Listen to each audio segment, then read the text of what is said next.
Bienvenidos a Nutrición con Propósito. Soy la nutrióloga Diana Pacheco y estoy encantada de tenerlos aquí. En este podcast exploraremos juntos cómo podemos alimentarnos de manera consciente y con propósito. Bienvenidos a este segundo episodio. Quienes me siguen en Instagram saben que esta semana estuve publicando y preguntando acerca de los aceites. Y es que yo creo que una de las dudas que más surgen a la hora de empezar a cuidarnos es qué tipo de aceite o cuál aceite debo de utilizar. Porque actualmente hay muchísima información disponible y hay personas diciendo una cosa y otros diciendo otra. Entonces, al menos yo como personal de salud me siento con esa responsabilidad y obligación de dar información actualizada. Recordemos que estos temas de la nutrición o de la medicina en general son temas que están en constante actualización. Y si hace 5 años te dijeron o escuchaste que tal aceite era el correcto, pues es porque tal vez en ese tiempo aún no había la información que tenemos ahorita y pues todo se va actualizando. Entonces mantengamos eso en cuenta. Todo va cambiando y siempre sale información nueva. Y bueno, hay varios puntos que se deben de tomar en cuenta a la hora de analizar los aceites. El primer punto son las grasas omega 6. ¿Qué pasa con los omega 6? Los omega 6 son un tipo de grasa poliinsaturada que junto con los omega 3 se consideran esenciales porque nuestro cuerpo los necesita, pero no somos capaces de producirlos. Entonces, por ende, necesitamos obtener esas grasas de los alimentos. Las grasas omega 6 están en exceso en la dieta moderna en forma de ácido linoleico, o sea, se encuentran presentes en el aceite de canola, soya, girasol, cártamo o aceite de maíz. Y antes estas grasas omega 6 estaban en forma de aceites en cantidades mínimas, pero dentro de los alimentos naturales. Incluso, por ejemplo, las almendras llegan a tener cierta cantidad de omega 6.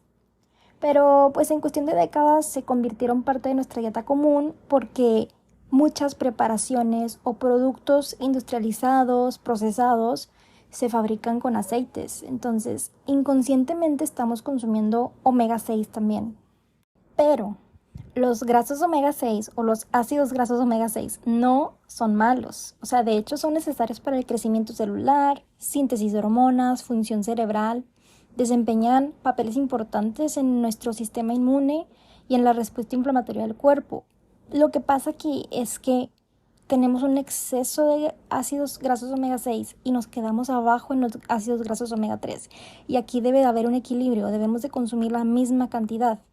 Y al quedarnos abajo en los omega 3, pues pasan todas estas cosas de riesgos de enfermedades relacionadas a la inflamación, enfermedades cardiovasculares y trastornos autoinmunes. Por eso es que muchas veces se recomienda también un suplemento de omega 3. Entonces, esta es la principal razón por la que no se recomiendan estos aceites, por las cantidades elevadas de omega 6.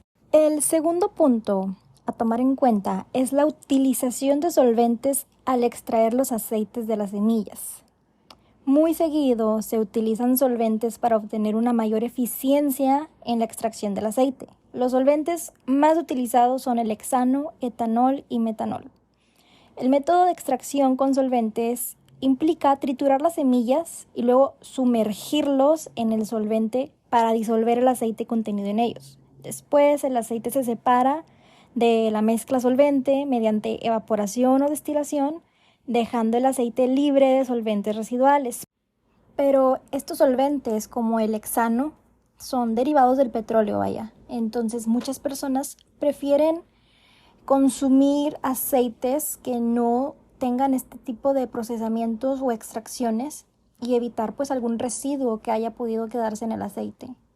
Aquí ya también entra la cuestión de el criterio propio, ¿no? Uno está confiando en que se han quitado pues estos residuos, pero pues al final siguen siendo aceites procesados y se han utilizado estos químicos como el hexano, que es un derivado del petróleo, El tercer punto es también analizar que algunos cultivos de los que se extraen los aceites son modificados genéticamente. Algunos ejemplos de aceites vegetales modificados genéticamente son el aceite de soya y el aceite de canola, que suelen producirse a partir de variedades genéticamente modificadas de estas plantas. La cuestión de si los aceites vegetales modificados genéticamente son buenos o malos es un tema controversial y su evaluación depende de diversos factores y de diversas perspectivas también. Se argumenta, por ejemplo, que estas modificaciones pueden conferir características deseables, como una mayor resistencia a enfermedades y plagas, lo que también reduce a la necesidad de pesticidas y puede aumentar la productividad pues, de los cultivos. Y también se pueden mejorar pues, las calidades o cualidades nutricionales de los aceites, como la reducción de grasas saturadas o la adición de ácidos grasos beneficiosos, ¿verdad? En este caso se les pudiera añadir a lo mejor omega 3 al ser genéticamente modificados. Pero por otro lado también tenemos la otra parte de la crítica, que hay preocupaciones relacionadas con la seguridad y los posibles efectos a largo plazo en la salud humana y el medio ambiente. Una de las principales preocupaciones que hay en cuanto al tema de la modificación genética incluyen posibles alergias que se puedan presentar y la transferencia no intencional de genes a especies silvestres. Sin embargo, todas estas preocupaciones son debatidas y aún existe un amplio rango de opiniones al respecto. Tomando en cuenta los 3 puntos mencionados, que son los omega 6, las modificaciones genéticas y los solventes utilizados, los aceites que no se recomendarían serían aceite de canola, soya, maíz, cártamo o girasol. Y entonces, ¿cuáles aceites sí se recomendarían? Pues aquí tenemos que empezar por buscar los que tienen menor contenido de grasas omega 6. Por ejemplo, el aceite de aguacate. El aceite de aguacate sí contiene omega 6, pero en menor cantidad a comparación de otros aceites.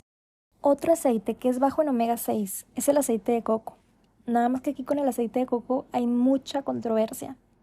El aceite de coco es uno de los alimentos vegetales que tienen más grasas saturadas.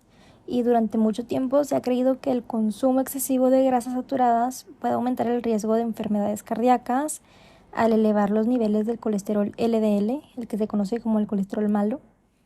Y la evidencia aquí científica es un poco limitada y en algunos casos también se contradice.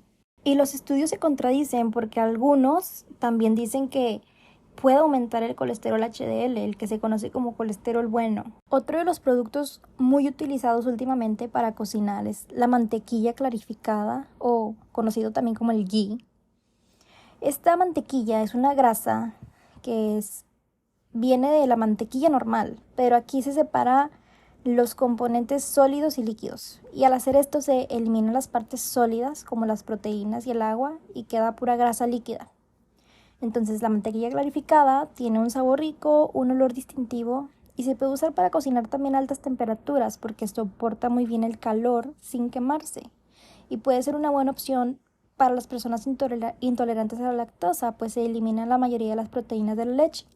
Sin embargo, esta mantequilla sigue siendo muy alta en grasas, por lo que es importante consumirla con moderación.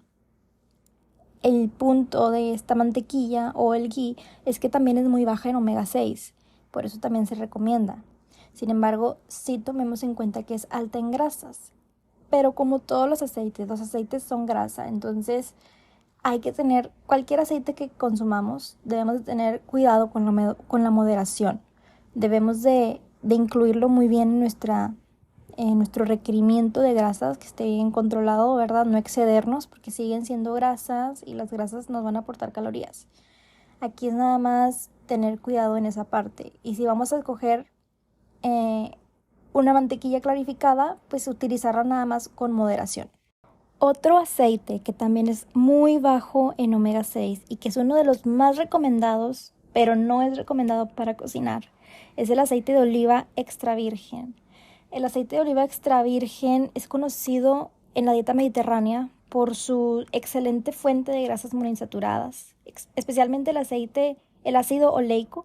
Este se ha observado que tiene muchos beneficios para la salud cardiovascular. Tiene antioxidantes, vitamina E y todo esto nos da efectos protectores en el cuerpo. Pero no se debe de calentar porque al calentarse el aceite de oliva no tiene un punto de humo alto. Entonces, cuando se calienta a temperaturas elevadas, al freírlo o al saltearlo, este aceite de oliva se descompone y pierde parte de sus cualidades nutricionales, además de que genera humo y un sabor pues no muy rico. Por esta razón, se recomienda utilizar el aceite de oliva extra virgen principalmente en preparaciones de baja y media temperatura, como aderezos de ensaladas o como finalizador de platillos, pero no para freír y no para utilizar a fuego alto. Entonces, ya tenemos que los que son bajos en omega 6 son el aceite de aguacate, aceite de coco, el ghee y el aceite de oliva. Pero pues ya vimos que no todos se pueden cocinar, por ejemplo el aceite de oliva. El aceite de coco hay cierta controversia aún. Tenemos también que el ghee pues tiene gran aporte de grasas. Aquí es nada más tener cuidado con la cantidad, ¿verdad? Entonces, si tú me preguntaras a mí, ¿cuál me recomiendas? Yo creo que el aceite de aguacate parece ser la opción más segura. El ghee o el aceite de coco también los puedes utilizar. Y en general cualquier aceite, siempre y cuando respetes la cantidad. Sin embargo, entiendo que son productos más costosos y no todos tienen la posibilidad de adquirir uno de estos. Mis recomendaciones serían que utilices poco aceite, evita empanizados o fritos, no reutilices el aceite y evita lo más que puedas alimentos procesados. Recuerda que en la dosis está el veneno.